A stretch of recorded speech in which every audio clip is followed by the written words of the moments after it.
ಕರ್ನಾಟಕದ ರೈಲು ನಿಲ್ದಾಣಗಳ ಮರುನಾಮಕರಣದ ಕುರಿತು ಇಲ್ಲಿದೆ ಒಂದು ಸಂಕ್ಷಿಪ್ತ ನೋಟ. ನೀವು ಕೇಳಿರ್ಬೋದು, ಬೆಳಗಾವಿ ಸೇರಿದಂತೆ ಹಲವು ರೈಲು ನಿಲ್ದಾಣಗಳಿಗೆ ಈಗ ಸ್ಥಳೀಯ ಗಣ್ಯರ ಹೆಸರಿಡ್ತಿದ್ದಾರೆ. ಆದ್ರೆ ಸುಮ್ನೆ ಹಾಗೆ ಹೆಸರು ಬದಲಾಯಿಸೋಕೆ ಆಗಲ್ಲ. ಇದರ ಹಿಂದೆ ಒಂದು ದೊಡ್ಡ ಕುತೂಹಲಕಾರಿ ಅಧಿಕೃತ ಪ್ರಕ್ರಿಯೆ ಇದೆ.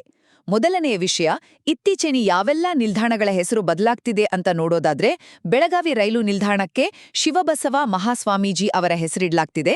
ಹಾಗೆಯೇ ಬೀದರ್ಗೆ ಚೆನ್ನಬಸವ ಪಟ್ಟದೇವರು, ವಿಜಯಪುರಕ್ಕೆ ಜ್ಞಾನಯೋಗಿ ಶ್ರೀ ಸಿದ್ದೇಶ್ವರ ಸ್ವಾಮೀಜಿ ಮತ್ತು ಸುರಗೊಂಡನ ಕೊಪ್ಪ ನಿಲ್ದಾಣಕ್ಕೆ ಭಾಯಾಗಡ ಅಂತ ಮರುನಾಮಕರಣ ಮಾಡ್ತಿದ್ದಾರೆ. ಎರಡನೆಯದಾಗಿ, ಅಂದ್ಹಾಗೆ ಈ ಹೆಸರು ಬದಲಾವಣೆ ಪ್ರಕ್ರಿಯೆ ನಡೆಯೋದು ಹೇಗೆ? ಇದರಲ್ಲಿ 4 ಮುಖ್ಯ ಸ್ಟೆಪ್ಸ್ ಇದೆ. ಮೊದಲು ರಾಜ್ಯ ಸರ್ಕಾರ ಕೇಂದ್ರದ ಗೃಹ ಸಚಿವಾಲಯಕ್ಕೆ ಪ್ರಪೋಸಲ್ ಕಳಿಸುತ್ತೆ. ಆಮೇಲೆ ಗೃಹ ಸಚಿವಾಲಯ, ರೈಲ್ವೆ ಇಲಾಖೆ, ಅಂಚೆ ಇಲಾಖೆಗಳಿಂದ ಒಂದು ನೋ ಅಬ್ಜೆಕ್ಷನ್ ಸರ್ಟಿಫಿಕೇಟ್ ತಗೊಳುತ್ತೆ. ಯಾಕೆಂದ್ರೆ ದೇಶದಲ್ಲಿ ಬೇರೆ ಎಲ್ಲೂ ಇದೇ ಹೆಸರು ಇರಬಾರ್ದು ಅಲ್ವಾ? ಎಲ್ಲರ ಒಪ್ಪಿಗೆ ಸಿಕ್ಕ ಮೇಲೆ ರಾಜ್ಯ ಸರ್ಕಾರ ಗೆಜೆಟ್ ನೋಟಿಫಿಕೇಶನ್ ಹೊರಡಿಸುತ್ತೆ. ಕೊನೆಗೆ ರೈಲ್ವೆ ಇಲಾಖೆ ಅಫಿಷಿಯಲ್ ಆಗಿ ಹೊಸ ಹೆಸರನ್ನ ಜಾರಿಗೆ ತರುತ್ತೆ. ಮೂರನೇದು, ಒಂದು ಇಂಟ್ರೆಸ್ಟಿಂಗ್ ವಿಷಯ ಹೇಳ್ತೀನಿ ಕೇಳಿ.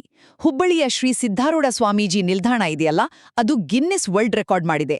ಹೌದು, ಇದು ಜಗತ್ತಿನ ಅತಿ ಉದ್ದದ ರೈಲ್ವೆ ಪ್ಲಾಟ್ಫಾರ್ಮ್. ಇದರ ಉದ್ದ ಬರೋಬ್ಬರಿ 1507 ಮೀಟರ್. ಹಾಗೆ ಇನ್ನೊಂದು ವಿಷಯ ನಿಮ್ಗೆ ಗೊತ್ತಾ? ನಾವೆಲ್ಲ ಮೆಜೆಸ್ಟಿಕ್ ಅಂತ ಕರೆಯೋ ಬೆಂಗಳೂರಿನ ರೈಲು ನಿಲ್ದಾಣದ ಅಫಿಷಿಯಲ್ ಹೆಸರು ಕ್ರಾಂತಿವೀರ ಸಂಗೊಳ್ಳಿ ರಾಯಣ್ಣ ರೈಲು ನಿಲ್ದಾಣ. ಹೀಗೆ ರೈಲು ನಿಲ್ದಾಣಗಳ ಹೆಸರು ಬದಲಾವಣೆ ಅನ್ನೋದು ಬರೀ ಬೋರ್ಡ್ ಬದಲಾಯಿಸೋ ಕೆಲಸವಲ್ಲ, ಅದೊಂದು ಗೌರವ ಸೂಚಕ ಅಧಿಕೃತ ಪ್ರಕ್ರಿಯೆ.